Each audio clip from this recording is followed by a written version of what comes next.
Is originality truly possible? It was Austin Kleon who famously said, "All creative works build on what came before. Nothing is completely original." So, what am I talking about? If you've been on Christian VTuber Twitter recently, you've probably seen an 89-page Google document released by a VTuber called JellyStara, where she accused another VTuber, SylentBell, of copying her content, along with several other issues she says happened during and after their friendship.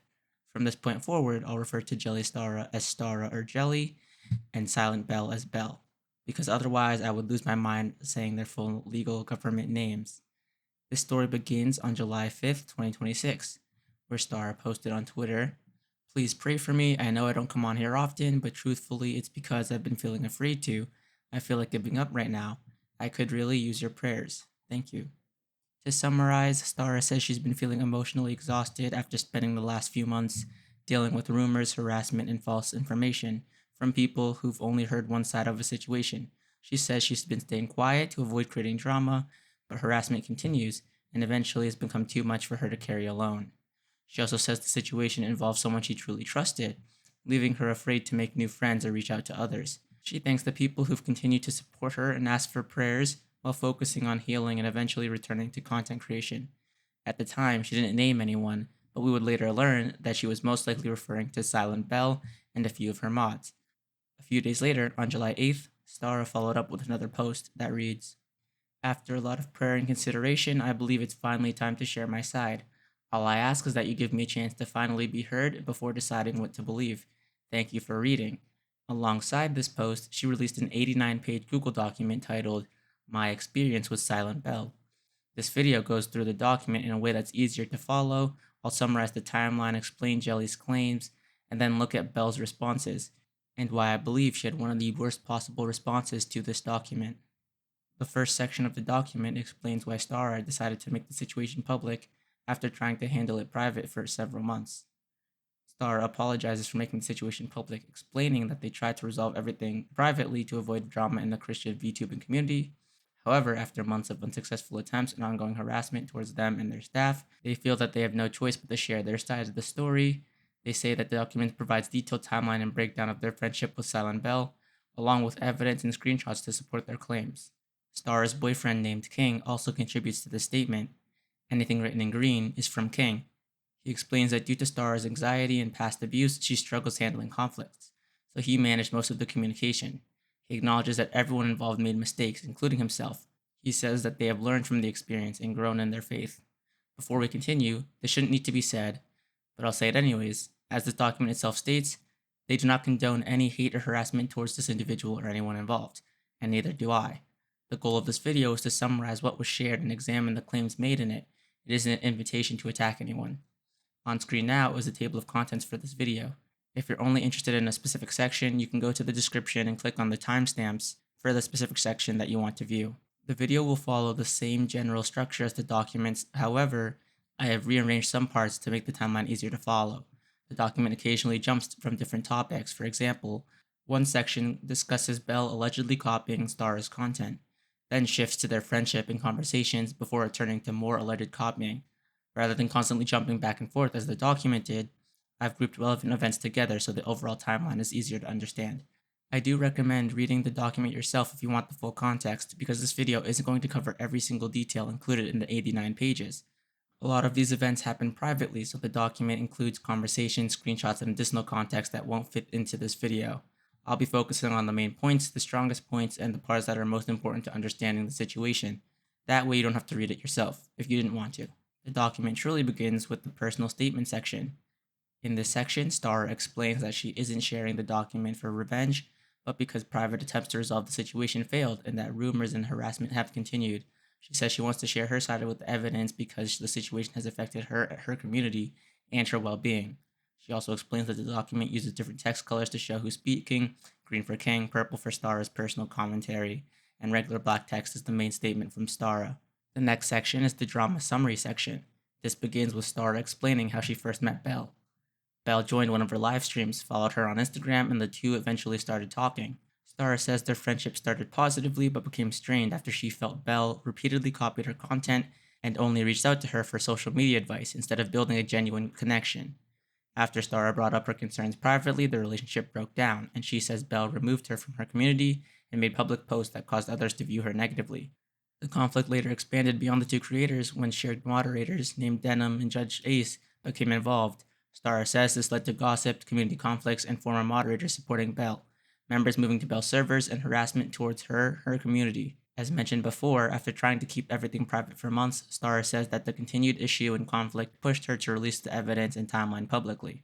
Well, I'm sure you're wondering how and where this all started. It all started on January 24th, 2026. Bell first interacted with Stara when she joined one of her live streams and followed her on Instagram. They exchanged a friendly interaction. After, Bell unexpectedly unfollowed Stara and didn't respond to her first DM. On February 26, 2026, Bell reached out and asked to add Stara on Discord. Around the same time, Stara's social media was beginning to grow. Unfortunately, the original livestream VOD is no longer available, likely due to Twitch only keeping VODs for a limited amount of time, so I wasn't able to verify this interaction myself. However, Stara did provide screenshots showing the VOD and Bell ignoring her messages. Before they became friends, Stara says Bell had already started recreating some of her content, and after they connected on Discord, Bell admitted that she had been referencing Stara's memes for inspiration, keyword being referencing. On screen, you can see two posts with very similar wording, formatting, and images. While some people may view these as taking inspiration, Stara argues that these similarities went beyond normal inspiration because the posts were recreated so closely. As their friendship continued, Stara says Bell also recreated parts of her Discord server, including roles, descriptions, and tags. Stara says Bell would sometimes ask her how certain things worked, before adding something similar to her own server, which made her feel like her ideas were being used without permission. Stara says she stayed quiet because she believed they were becoming friends and wanted to give Bell the benefit of the doubt. However, the repeated similarities between their content, server design, and other posts began to feel like a pattern instead of separate coincidences. Stara also mentions that she gave Bell a friend role in her Discord server. This is a unique role in her server created for close friends. Stara was not given the same courtesy from Bell. Instead, she was given the friends role, which is a generic role given out to every member. You can see with my profile on her server, it has the exact same friends role. I personally don't think this is a strong point. Discord roles and names are common, and you don't own a name or server role. Bell, being a new server owner, would obviously look to communities for different ideas when setting things up. The next thing Stara mentioned was Bell posting about reaching 61k shortly after Stara posted her own milestone post. She found this timing suspicious because Bell had already celebrated a milestone the day before in her Discord server, but she'd missed the milestone posts themselves are not something she already owns. I do agree with her on this. 61k is an odd number to have a milestone for. However, I don't believe that this is an example of copying, and I don't really think that this needed to be brought up in the document. Star explains that her issue was never with Bell taking inspiration for her meme formats or her stories. She explains that she never claimed ownership over these ideas. Her concern was that Bell repeatedly used Star's content as a reference point, and that the similarities eventually moved beyond memes and into Star's original video and content style. Stara also points out that Bell was a larger creator with access to many sources of inspiration, which is why she found it unusual that Bell kept using her content as a reference. The following section compares the timestamps of Bell's posts with Stara's posts to show the pattern Stara believes developed. Looking at some of these examples, the argument becomes much stronger when similarities involve exact wording, structure, and visuals, rather than similar ideas. Some posts have similar text, similar images, and similar presentation. However, a few screenshots alone would not automatically prove copying. I mean, it's not like she copied her scripts or anything. Oh, what's that? She also copied her scripts? That sin you wanted to stop doing. You gave into it again, right? I'm not here to shame you. I'm here to encourage you instead. 1 John 1:9 says this: If we confess our sins, he is faithful and just to forgive us and to cleanse us from all unrighteousness. Messing up again doesn't mean that God is done with you. Jesus died for our sins, and there's no mistake or a struggle that places you outside of his grace. God bless you, friend. I'm proud of you for continuing to get back up and carry your cross, even when it's hard. Have a blessed day, and I'll see you in the next one. Bye-bye. That you swore to yourself. You fell again, didn't you? You fell into that one sin that you swore to yourself that you would never do again. And you keep making the same promise to yourself. And you keep failing, huh? Don't beat yourself up about it. I'm not here to make you feel bad. God doesn't want you to feel bad either. He loves you, and he still cares for you. and he wants you to run to him every time you fail. The righteous fall and get up every single time. So just go to God and ask for forgiveness. Just pick up your cross and keep carrying it. Okay? You got this. God bless you, friend. Looking at the two videos, they do have a lot in common. They have similar hooks and similar endings as well, and it kind of just seems like Bell rewrote Stara's script using AI, or ChatGPT. You wouldn't be the only one to notice how similar those videos are. Someone ended up commenting on the video, stating how similar they felt the videos were. Bell ended up showing this comment to Stara, and ended up making fun of the commenter. Stara ended up bringing up a similar comment to Bell, stating that it felt like she was copying her, and Bell explained that they were both trying to spread Christ's message, and that the important thing was spreading the message rather than who created the content first. Now let's go back to the document where Stara explained how this affected how she viewed their friendship. As you can see on screen, Stara says that she started to feel that Bell was more interested in content creation and social media advice rather than building an actual friendship. I don't think this point is as strong as some of the others. Interpersonal content creator friendships are almost always complicated. A lot of creator friendships naturally involve talking about content, growth, and ideas.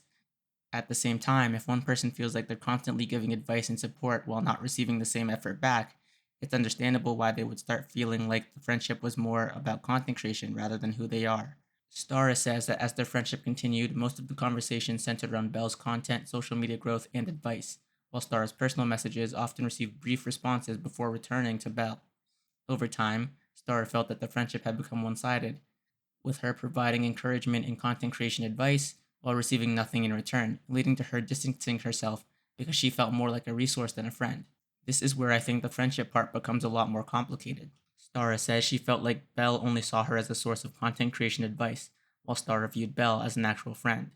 I think this is one of the harder points to judge because it comes down to how both people viewed the relationship, which is something you'll never know. Looking through the messages they shared, it does seem like Bell's conversations were often focused around content, algorithm, and social media. I don't personally think that this means Bell didn't view Stara as a friend. Creative friendships, as mentioned earlier, will revolve around stuff like content and algorithm, especially when one is larger than the other. The bigger issue seems to be that Stara expected a close friendship, while Bell may have viewed the relationship more as two creators helping each other out. When those expectations don't match, it can lead to one person feeling ignored or used.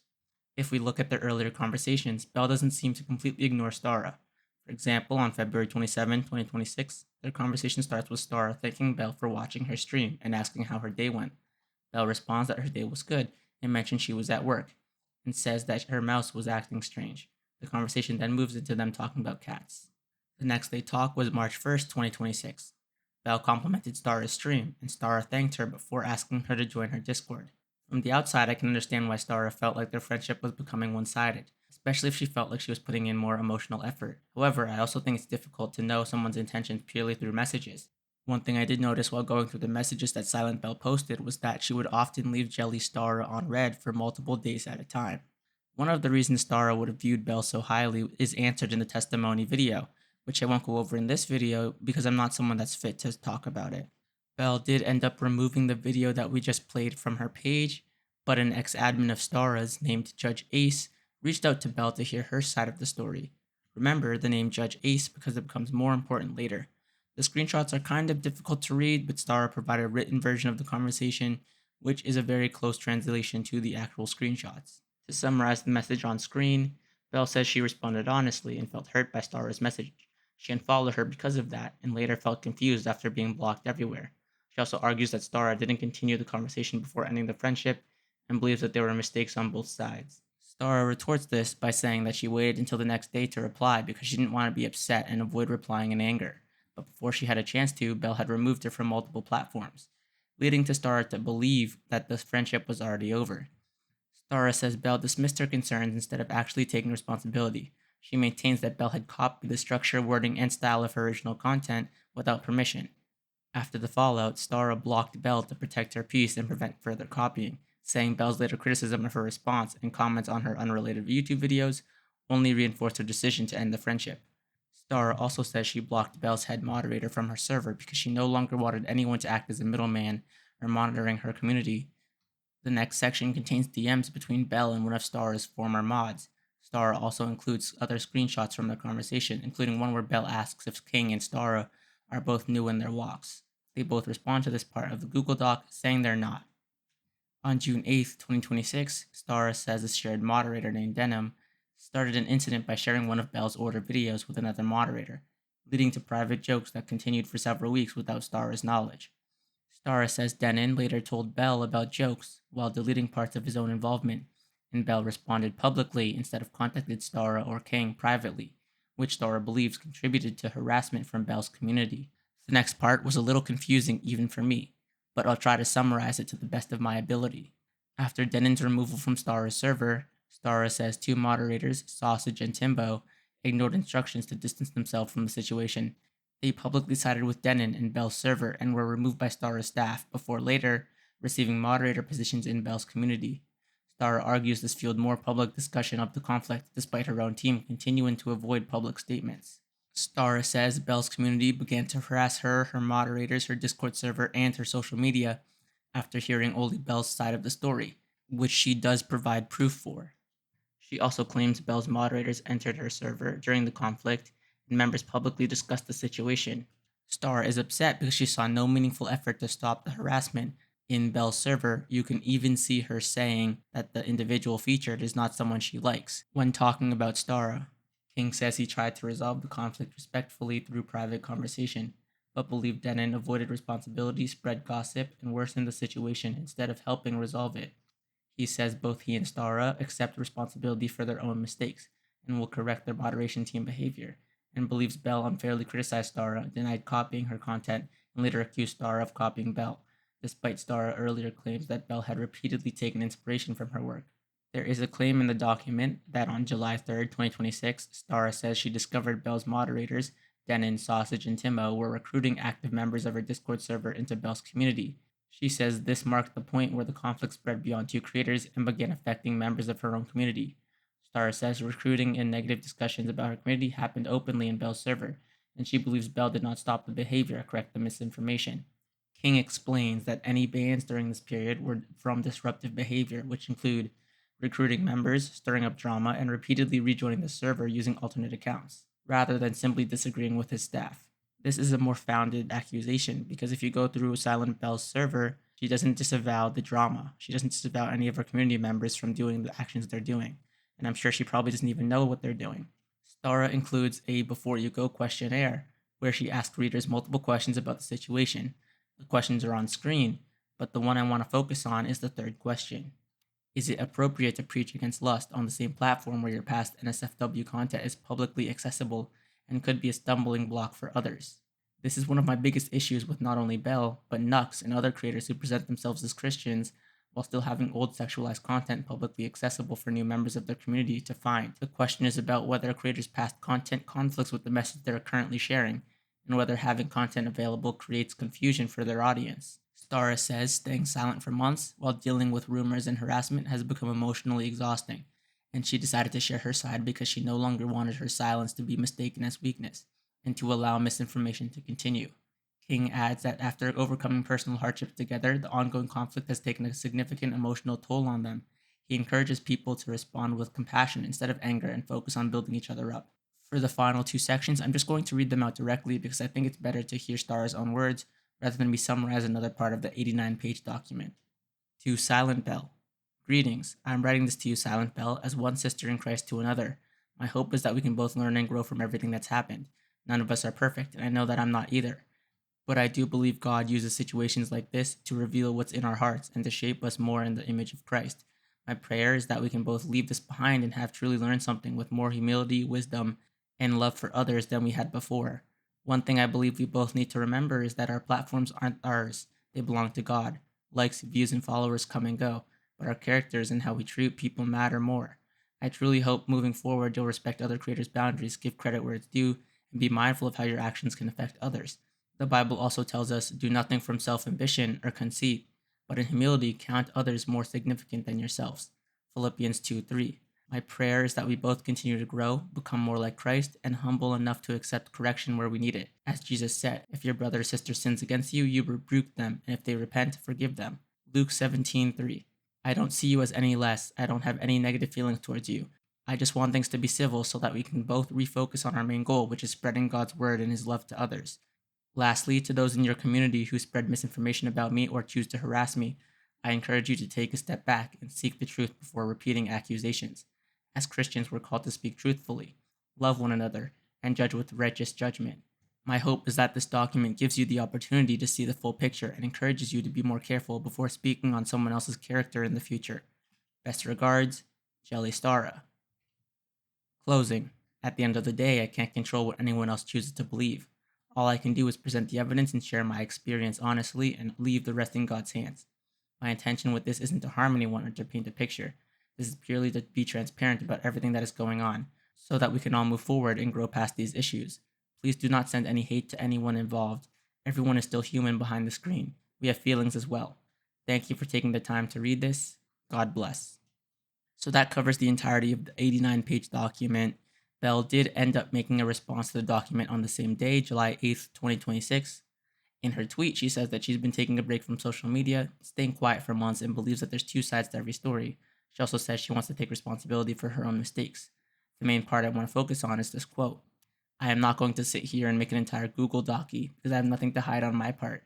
I will post my screen recordings and screenshots I have, and I will let you guys form your own opinions. There are wrongs on both sides.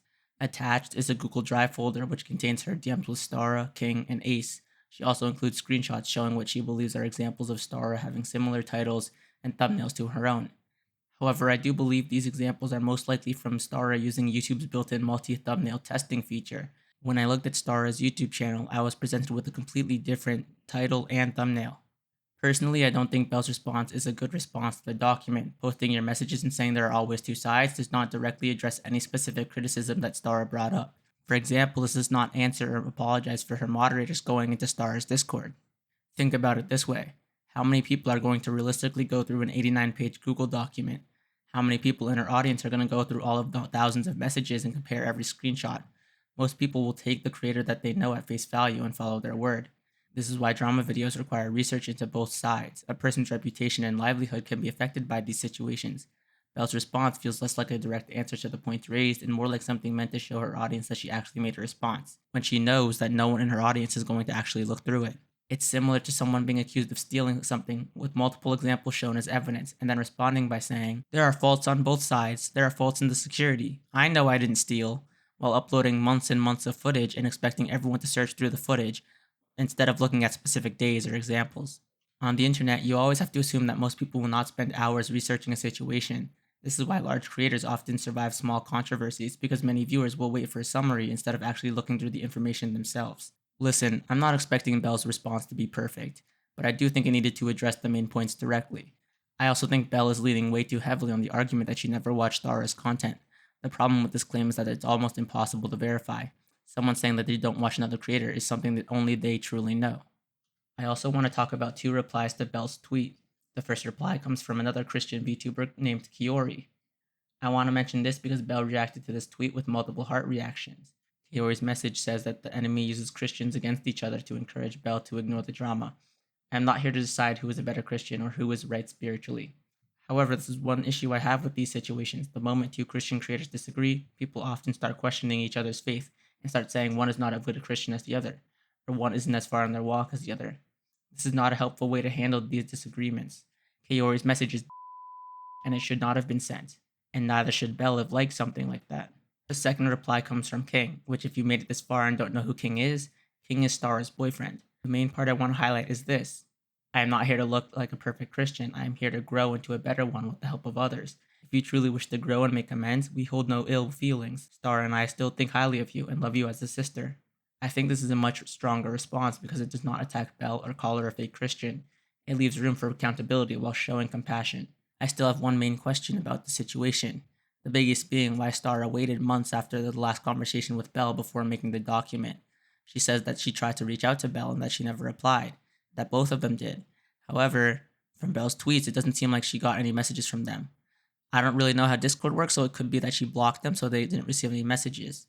Bell did end up blocking King, so this is probably the perfect place to end this video. Bell has shown no signs of wanting the situation to continue and has returned to posting her normal content. Hello, this is Editing Varvensi here. I was reviewing that the links still worked, and I noticed that Stara added a whole new section to her Google document. Normally, I would try to include it somewhere naturally into the video, but honestly, I'm not going to pretend to have a deep reason for not doing that. I'm tired. It's 4 or 5 a.m. I spent a lot of time putting this video together and researching it. I just want to get it finished. So instead, I'm going to cover it here. Stara basically added a new section called Closing Statements, where she responded to Bell's response document. Stara shows proof of her using the YouTube built-in thumbnail testing feature, which, if you heard like 2 seconds or 2 minutes ago, was the explanation that I gave. So yeah, I guess that proves that I was right. Obviously, it's not going to be out yet, but anyways, I'm tired. Have a good night. Ciao.